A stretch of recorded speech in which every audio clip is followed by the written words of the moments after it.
Hi friends, this is Sarah from Crafting and Relaxing. Welcome and thank you so very much for joining me.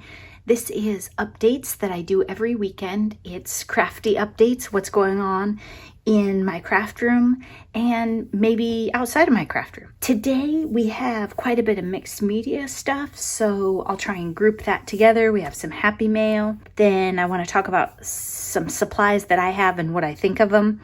All kinds of stuff. First and foremost, the power is restored almost everywhere near me. Some people, though, have been without power for like 8 days. I can't even imagine. I would definitely be grumpy, but I'm not grumpy today. Last weekend I was. I got my second vaccination and I'm a little tired and under the weather from that, but I think that's pretty normal. So I have my favorite tea. So first, let's do some happy mail, then let's look at these projects and talk about other things. This is from Pam. Pam is a subscriber here. You can also find her on Instagram. Oh, look at that. It's a napkin. So napkins are such an inexpensive and fun way to add something. I mean, it's not like we're going to birthday parties and baby showers right now, but if you were going to parties, those party napkins are just great. Look, it has gold, and then she's picked up the black with the ribbon. So cute, Pam. I think it's good, Pam. She asked what I thought of her attempt at napkin use. Love it. And then she's popped up her sentiment and inked around the edge. Really cute. And they just make such nice cards so easily. So much nice color in there. Very cute. And then look, she stamped the back of her envelope. Okay, this one is from Heather, and I know Heather through YouTube also, same way I met Pam, and I did open these, but this one kind of stuck itself closed. Oh, look at that. They're little desserts. Love that blue and the embossing and the hearts down the front of it. She said Valentine's got her started in card making, and this was the first year she used a lot more blue in them. And then she's got a heart on the inside too. That is adorable, Heather. I love it. Really, really fun. I don't do enough embossing. I mean, I don't have a lot of embossing folders, but I do have some embossed paper in my stash. And you know that Noni has a stash of embossing folders she would loan me. And I just don't think I do enough of it. Very cool. Love that stamp too. Okay, this is from Tanisha. Same thing. I guess I met all of you on YouTube. There's like 5 of you that I knew before. Tanisha is in Illinois. She loves blue just like me. Look at the writing on this. It is so detailed. I'm thinking she like had a ruler out and was all like perfect. Oh, she went all slimline and trendy. Look at you, Tanisha, in pink. What is happening? Oh my gosh. Can you tell on the video that this is tons of white embossing? And then it looks like maybe she's gone around with a pen. I can't imagine that was already there. I think she had to do it all.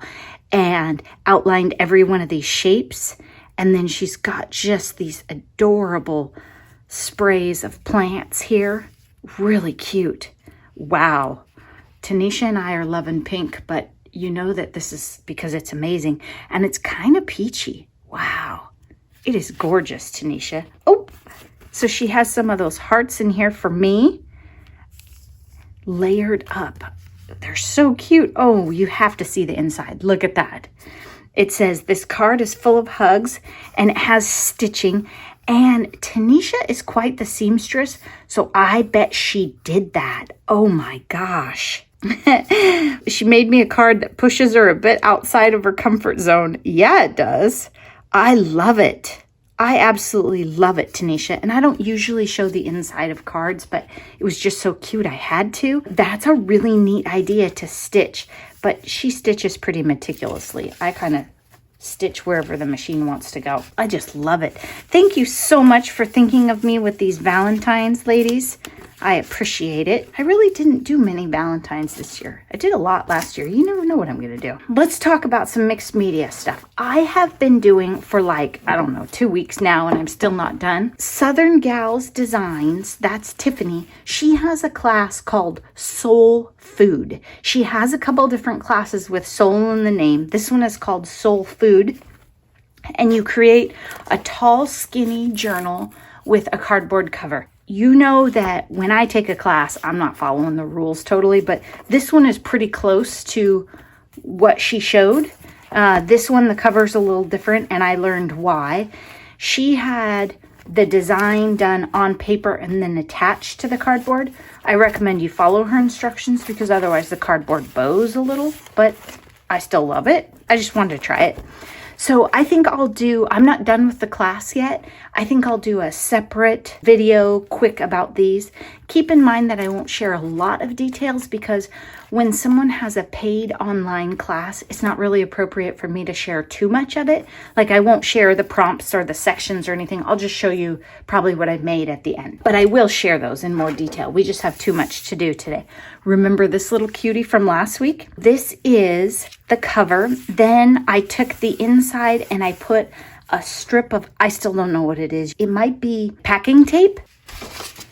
It doesn't have the threads through it like my crafting and relaxing one does. And it smells horrible when you get it wet. I mean, not like adhesive, more like a wet dog or dirty socks. But I had some with paint smushing on there, so I put that. And then I just put a bunch of cute little papers, did some stitching, a little bit of fabric. And these were scrap papers. That's why the edge is rounded on that one. This one has flower petals in it. For the most part, well, actually, I think I didn't use a single full-size piece of paper. I just went through some scrap bins that I had been sorting and used things that were, well, this might have been a full-size catalog page. And put things in here that I liked. I think it's cute. I have no idea what I'm going to do with it, but I think it's just a cute little thing, and I love the cover. And I figured that because the cover is purple, it would attract someone that likes purple. So I stitched with purple, and I added bits of purple. I just thought that that was probably the guiding color palette. Look at that. That's just fun. And then it's 3 cute little signatures. And it will lay flat. That's one thing that I'm definitely learning from Tiffany's class and experimenting with is smaller signatures so that things will lay flat and you can spread them out and journal in them if you want. I think I'm pretty much done with this for this weekend. Look how that lays out. I love it. And then it has stuff sticking out the top. I think I'll just set it aside.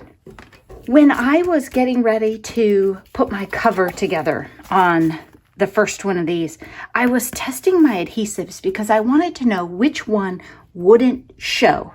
I want it to look like the fabric just laid on there really flat, not like it was glued down. And this one actually I just did today. It might be a little damp.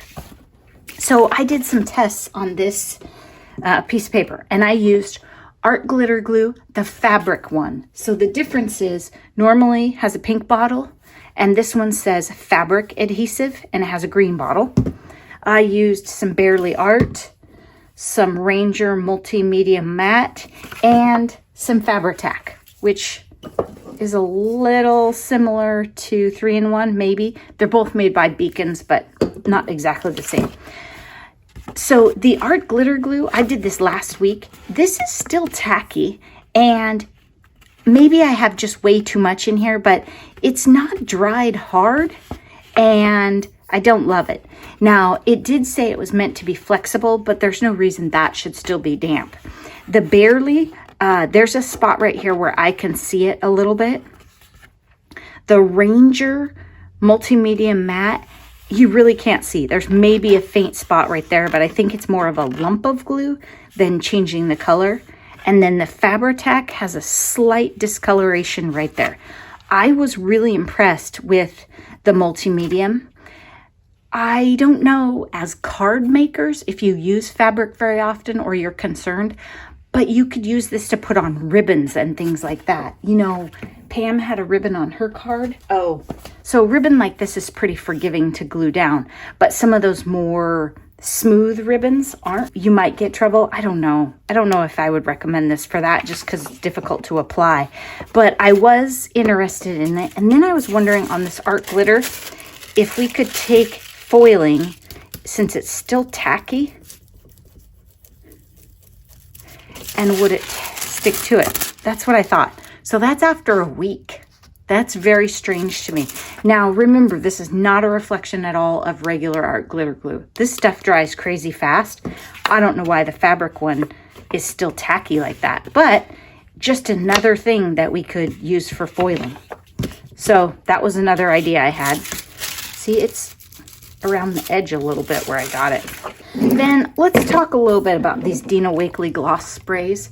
If you're a mixed media person, or you want to be a mixed media person and you're thinking about them, this is from the first batch of her colors that came out.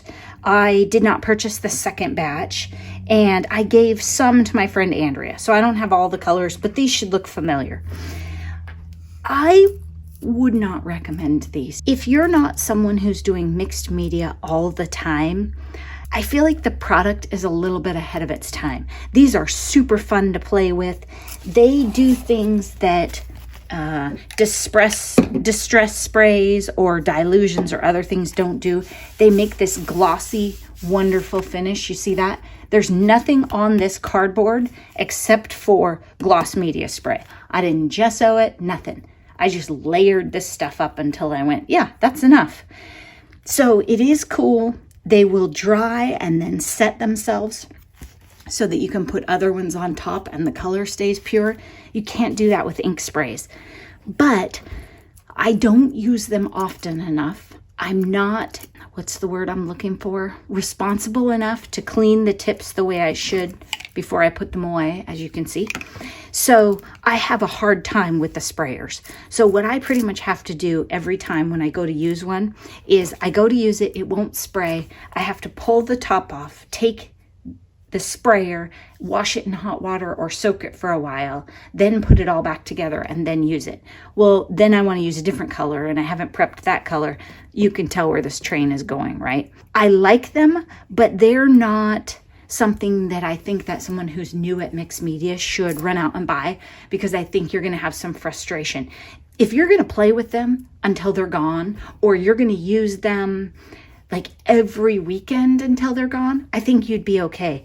But I will let mine sit for months and they just make me crabby. So it is a lot of work to use them, but then when you use them, they're amazing. But I just want you to know they're not something that I would recommend for a beginner, okay? Because they clog up the bottles and they're kind of a hot mess to use. So don't start there. If you want to get into mixed media, they are amazing. I'm not going to lie to you.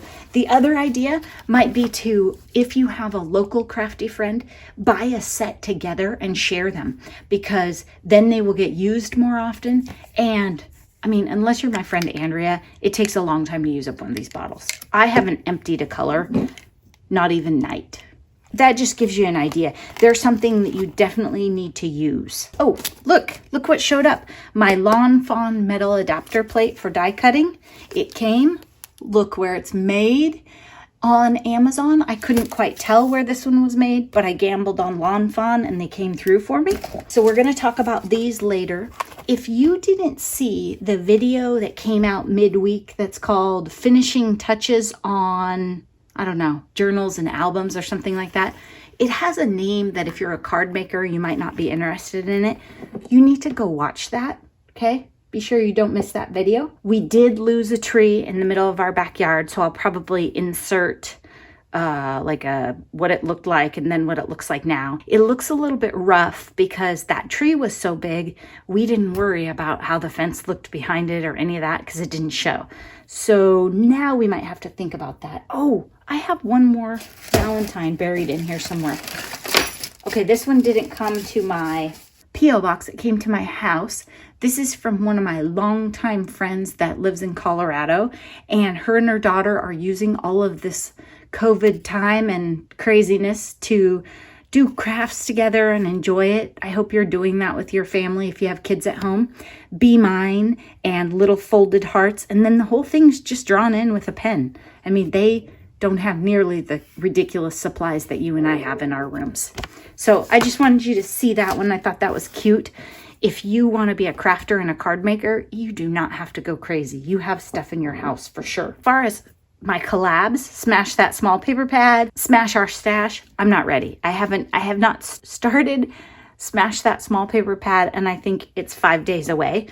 I have a tub. I've put a few things in it, but I just haven't been feeling very well. I did sort a bunch of fabric for Smash Our Stash. I think I'll put in a video with the cat helping me, or a quick picture. I think that's all I got before she started moving things. And I didn't sort by color the way those of you who sew would. There's no logic. I purely sorted by size because my thing was journal covers, long ties for journal, small strips for cards, bigger chunks for journals. That was my logic, right, wrong, or indifferent. And then I made a bag. This one is bits. That's all it is. Like, this is a large piece of fabric for this. This is probably at the end when I got tired and just shoved it in. But this is a more common size in here. To sew on journal pages or to put in embellishment clusters, whatever. That probably doesn't help those of you who have fabric scraps, but Tanisha, Kathy, I think Pam too, those of you who have fabric scraps, just when they're too small for actual sewing projects, you can move them over to the other side of the room. I'm probably going to keep taking it easy because I get worn out pretty fast and I just need to rest. But I kind of wanted to go do a little shopping. I made a list of just random things that I wanted. And again, these are not things that I need. I mean, I could substitute in my room. I could use what I have, but I don't have a glue stick. Is that bizarre? The last one finally dried up and I kind of want to get some waxed linen thread. I use embroidery floss to sew all my books together, but I just want to try it out. This is getting a little low, so I thought about going shopping, but I think I'm going to stay home and take it easy. And my room is a mess. It is a hot mess. So I'll probably work on that. And I hope to make big progress on Smash Our Stash. It will be bees. So I thought maybe I'd sit around and make some embellishment clusters or something fun like that. Hopefully next weekend we'll have big progress. I had no idea how long this was going to take. And what happened was the class prepped so much materials, like you did so many different processes that she said, you'll have enough to make 2. And I thought, well, heck, I'll just make another one right now while I'm at it. That's why I ended up making 2 and it didn't take that much longer. But there were just a lot of steps and there's a lot of great video content in her class. So with all the sleeping I've been doing, it's been taking me a really long time, but I'm still having fun. I hope you're taking time for crafting and relaxing, and I'll be back again soon. Bye-bye.